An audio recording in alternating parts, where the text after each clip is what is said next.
dari sumber yang terpercaya bahwa Joko Widodo memaksakan orang-orang tertentu untuk tetap menjadi menteri. Kalau tidak, maka kalau tidak mau mengikuti keinginan Jokowi untuk mengangkat orang-orang tertentu menjadi menterinya, maka ekonomi akan diganggu atau konglomerat akan yang menjadi barisan dari Joko Widodo itu akan membuat ekonomi Indonesia terganggu, dan dengan begitu nanti bisa terjadi chaos dan ujungnya bisa terjadi proses impeachment atau Prabowo itu digagalkan atau diminta untuk mundur dari jabatannya sebagai presiden.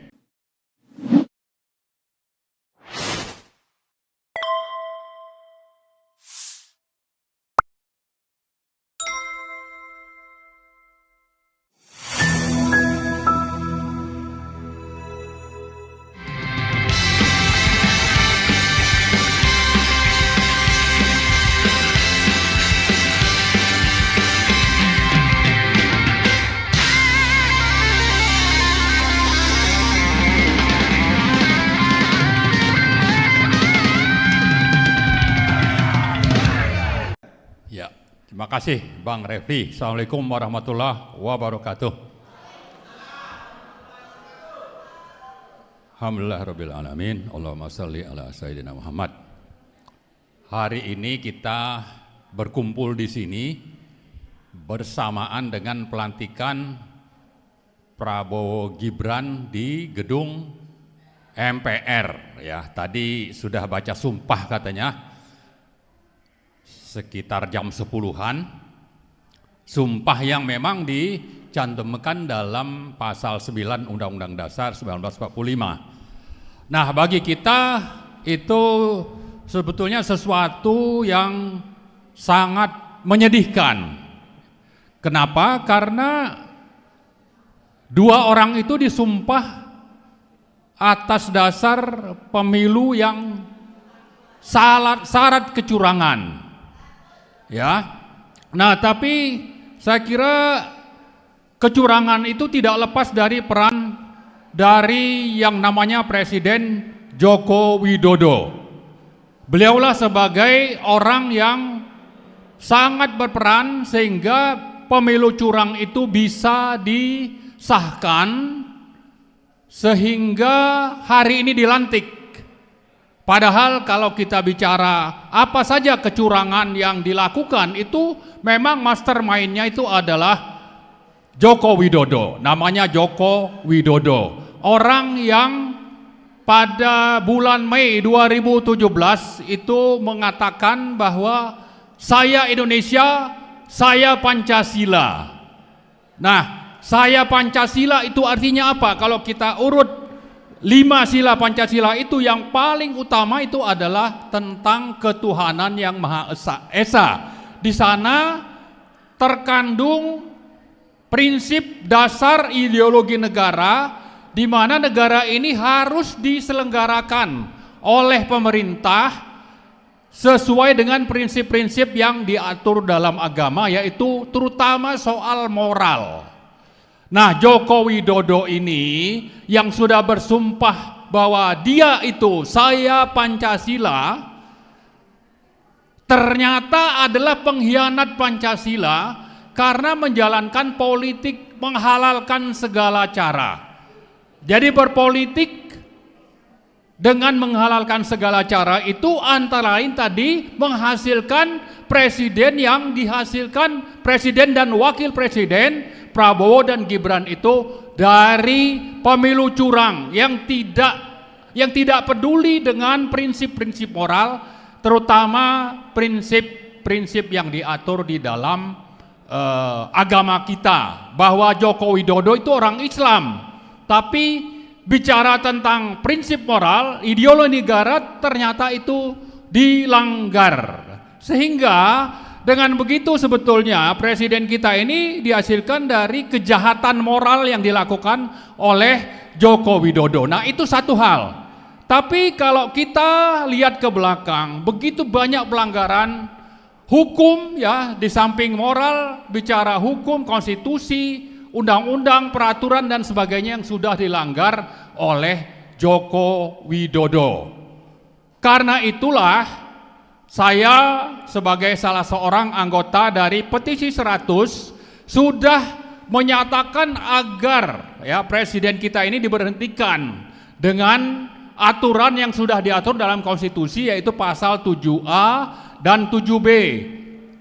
Pelanggar prinsip moral agama, konstitusi dan undang-undang ini, dan itu jumlahnya sangat banyak, memang sudah sejak kapan itu dulu 2 tahun yang lalu harus dilengserkan atau dimakzulkan. Nah, ternyata itu tidak berhasil. Kenapa? Karena di samping tadi melanggar prinsip moral, Joko Widodo ini menjalankan politik menghalalkan segala cara. Salah satunya itu adalah dengan menyandra, ya, menyandra lawan-lawan politik atau orang-orang yang bisa digunakan untuk mencapai tujuannya.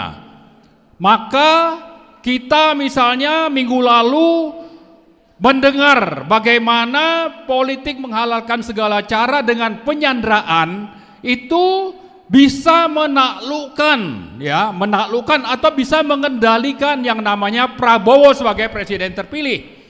Sehingga dengan prinsip atau dengan cara penghalalan segala cara itu, Joko Widodo bisa memaksa Prabowo untuk mengikuti keinginannya. Misalnya antara lain itu lebih dari 50% anggota kabinet menteri-menteri Prabowo ke depan itu adalah orang-orang yang dipaksakan oleh Prabowo melalui prinsip tadi penghalalan segala cara, yaitu dengan penyandraan, menyandra partai-partai, pimpinan partai, atau bahkan Prabowo saya kira untuk supaya orang-orang lama yang masuk dalam grup atau sindikat penghalal segala cara yang dipimpin oleh Joko Widodo itu, menteri-menterinya bisa tetap dilantik atau menjadi menteri dari kabinet Prabowo. Kita tidak tahu namanya, mungkin sudah diumumkan nanti malam ya. Tapi kabinet Prabowo itu orang-orangnya 50% lebih dari 50% itu adalah orang-orang yang dipaksakan oleh Joko Widodo dengan prinsip atau dengan cara menyandra, akan membongkar atau menekan, ya, misalnya saya mendapat informasi dari sumber yang terpercaya bahwa Joko Widodo memaksakan orang-orang tertentu untuk tetap menjadi menteri, kalau tidak maka masalah Prabowo misalnya atau keluarganya itu akan dibongkar. Misalnya seperti itu. Atau disebutkan bahwa kalau tidak mau mengikuti keinginan Jokowi untuk mengangkat orang-orang tertentu menjadi menterinya, maka ekonomi akan diganggu atau konglomerat akan yang menjadi barisan dari Joko Widodo itu akan membuat ekonomi Indonesia terganggu, dan dengan begitu nanti bisa terjadi chaos dan ujungnya bisa terjadi proses impeachment atau Prabowo itu digagalkan atau diminta untuk mundur dari jabatannya sebagai presiden. Nah, saya kira prinsip-prinsip atau cara-cara menghalalkan segala cara yang dilakukan oleh Joko Widodo ini, tadi saya sebut itu bisa dipaksakan kepada Prabowo, tapi juga telah terjadi selama ini, selama bertahun-tahun, terhadap siapa? Terhadap pemimpin-pemimpin partai, sehingga tidak berdaya untuk melawan keinginan Joko Widodo. Misalnya kalau kita ingat yang namanya Ketua Golkar Airlangga Hartarto yang sudah hampir menjadi tersangka kasus dana sawit misalnya atau CPO, itu akhirnya lengser dari kursi ketua Golkar, digantikan oleh Bahlil, dan itu terjadi dengan politik penyanderaan yang dilakukan oleh Joko Widodo. Kemudian juga kepada Ketua PAN Zulkifli Hasan yang dipaksa untuk mengikuti apa saja yang menjadi keinginan dari Joko Widodo sehingga tetap mendukung apapun yang menjadi kebijakan dan ketetapan dari Joko Widodo. Saya kira partai-partai lain juga mengalami hal yang sama, bahkan sampai ke PDIP sekalipun saat proses perhitungan suara dan kita dari banyak tokoh aktivis menggugat hasil Pilpres curang ke MK, dan saat itu disebarkan atau kita mendapat informasi PDIP akan bergabung dengan aktivis untuk melakukan aksi di depan MK, ternyata itu tidak terjadi. Kenapa sampai tidak terjadi? Karena PDIP saya kira mengalami hal yang sama, yaitu disandra akan dibongkar kasus-kasusnya, kasus korupsi, kasus susila dan sebagainya, sehingga PDIP pun takluk untuk mengikuti keinginan Jokowi dan batal untuk bersama-sama rakyat menggugat hasil Pilpres curang yang pada dasarnya tadi saya sebutkan di awal itu mastermind-nya adalah Joko Widodo. Jadi dua hal penting yang menjadi catatan kita terhadap Joko Widodo sehingga sangat layak untuk ditangkap dan diadili adalah: satu, melanggar prinsip ideologi negara Pancasila karena berpolitik dengan menghalalkan segala cara. Yang kedua, dan tadi saya kira penghalalan segala cara itu melanggar Pancasila, konstitusi, undang-undang dan sebagainya, dan itu jumlahnya sangat banyak. Kemudian yang kedua adalah melakukan politik penyanderaan dengan menyandera lawan-lawan politik untuk mengikuti keinginannya sehingga ketua-ketua partai atau para politisi itu tidak berdaya, termasuk juga kepada presiden terpilih yang sekarang barusan dilantik, yaitu Prabowo Subianto. Ini juga saya kira menjadi korban dari politik penyanderaan yang dilakukan oleh Joko Widodo. Nah, terakhir saya kira bagi kita rakyat ya, yang sudah begitu banyak mengalami kerugian, kesusahan, kegagalan dari apa-apa yang harusnya dijalankan oleh pemerintah ini, sudah waktunya untuk sama-sama menghentikan politik sandra menyandra yang dilakukan oleh Joko Widodo. Saya kira Prabowo bisa saja tidak leluasa menjalankan kebijakan dan pemerintahannya karena berada di bawah kendali dari Joko Widodo yang terus melakukan politik sandra menyandra di Indonesia.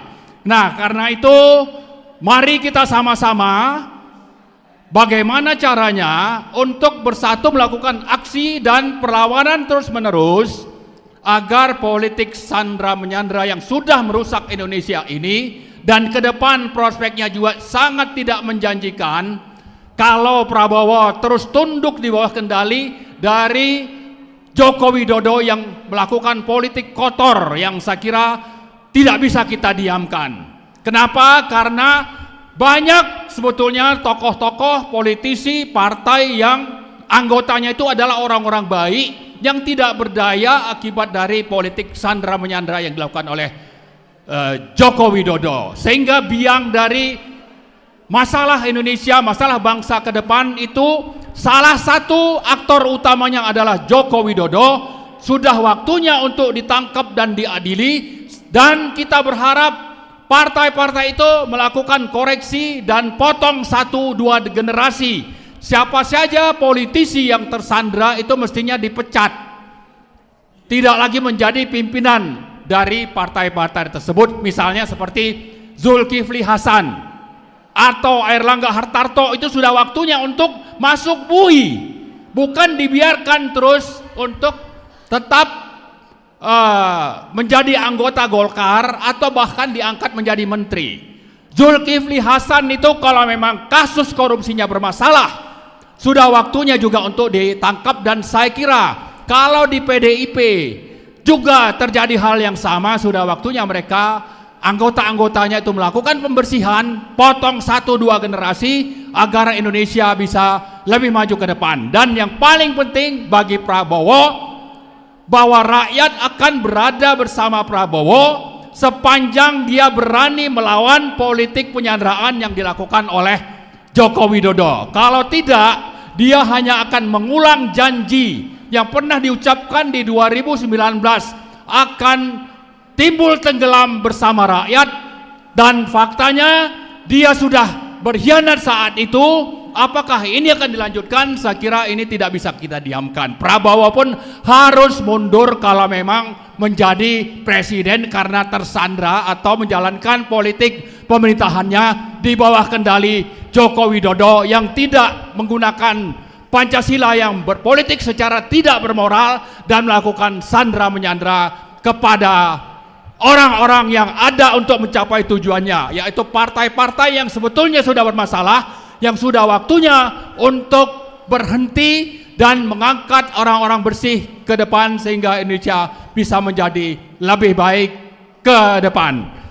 Saya kira terakhir sekali, kita akan terus berupaya beraksi agar Joko Widodo itu ditangkap dan diadili. Jangan biarkan Joko Widodo hidup leluasa menikmati politik penyanderaannya untuk terus bermain di belakang layar mengendalikan Prabowo Gibran ke pemerintahan yang akan datang. Itu saja, terima kasih. Assalamualaikum warahmatullahi wabarakatuh. Waalaikumsalam warahmatullahi wabarakatuh.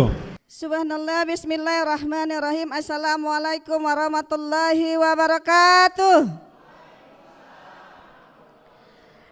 Alhamdulillah wa syukurillah wa ni'matillah. Allahumma sholli ala sayyidina Muhammad wa ala ali sayyidina Muhammad. La haula wala quwata illa billahil aliyil azim. Amma ba'du. Para tokoh yang kami hormati, kami datang dari Lampung. Saya ini berada di akar rumput sebenarnya. Kami bukan mewakili dari tokoh ya.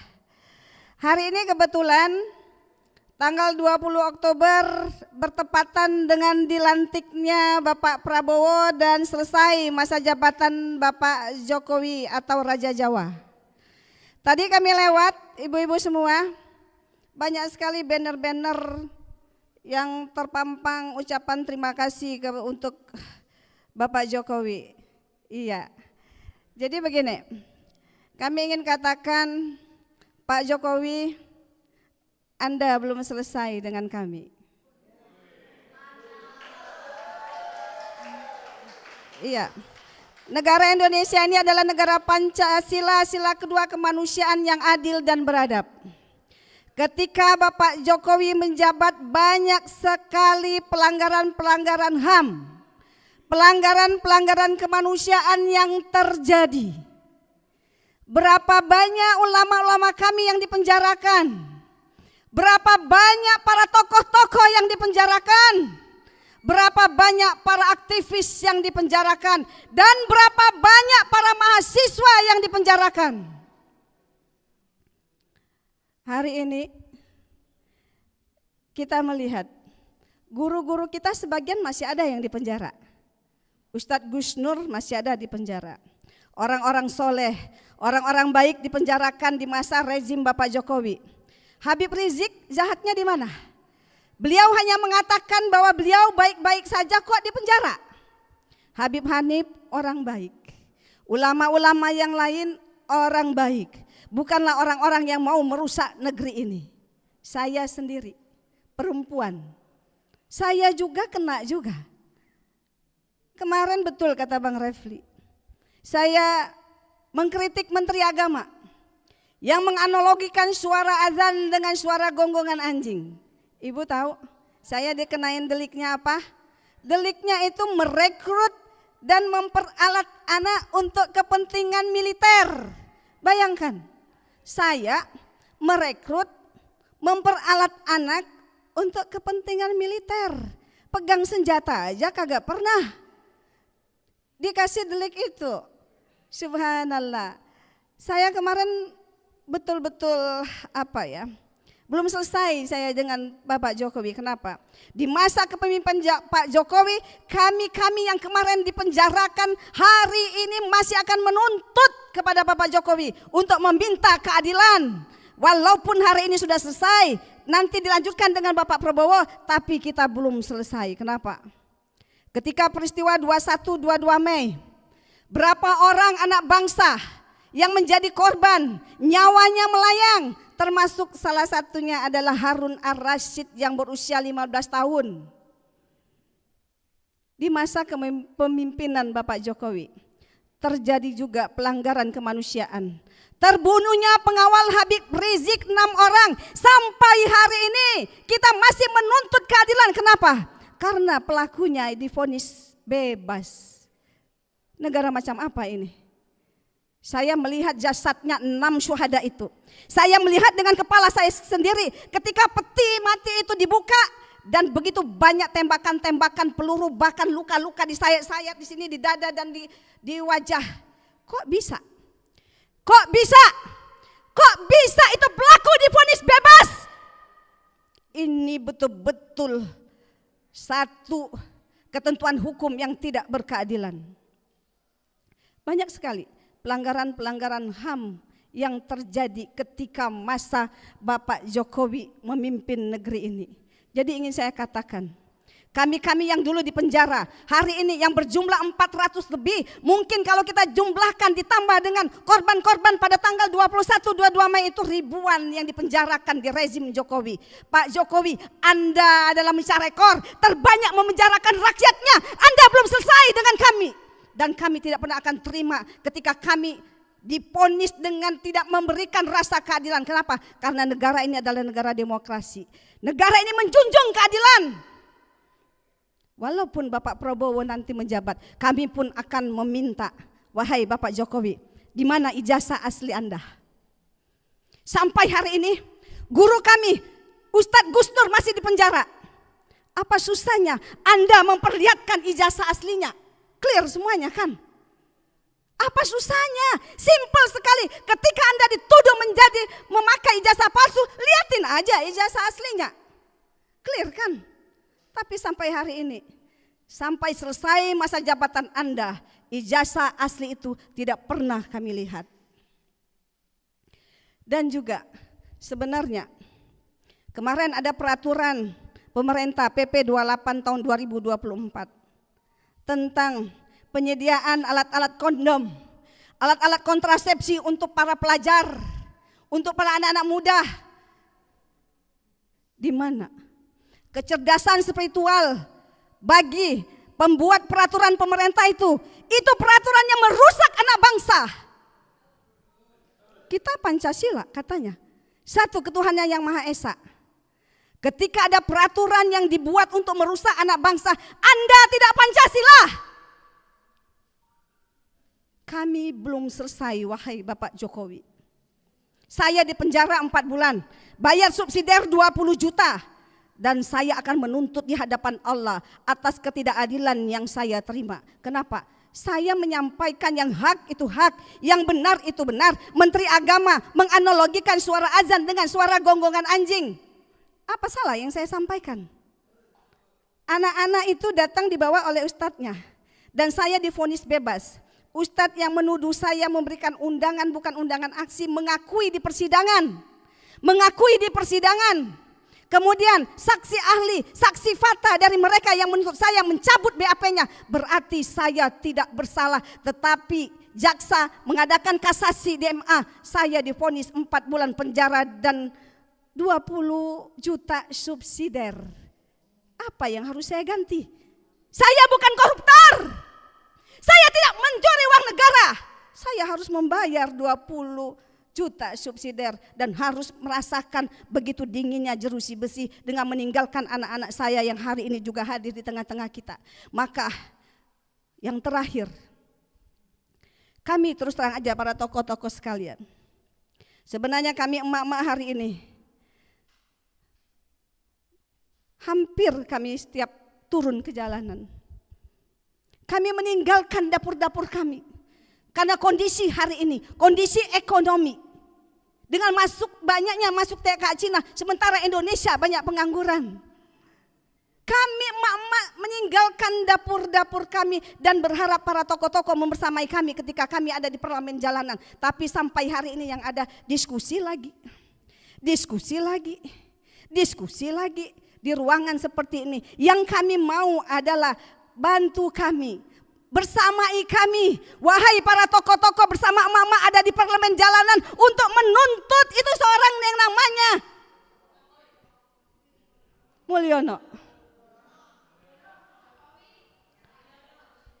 Jadi naas sekali, karena saya adalah korban.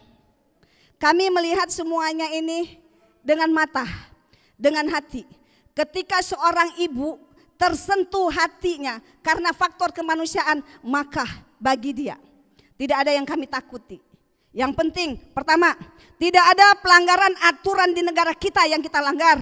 Yang kedua, tidak ada syariat Allah yang kita langgar. Maka tidak perlu takut kita semuanya. Karena apa? Kita berjuang, hari ini mati, besok mati, sama aja. Berjuang mati, enggak berjuang kita juga mati. Maka dari itu kami meminta kepada para tokoh-tokoh, ayo bersamai kami. Ada 3 tuntutan hari ini. Adili Jokowi, tuntut itu Fufu Fafa, dan bebaskan ulama yang masih di penjara. Terima kasih. Assalamualaikum warahmatullahi wabarakatuh.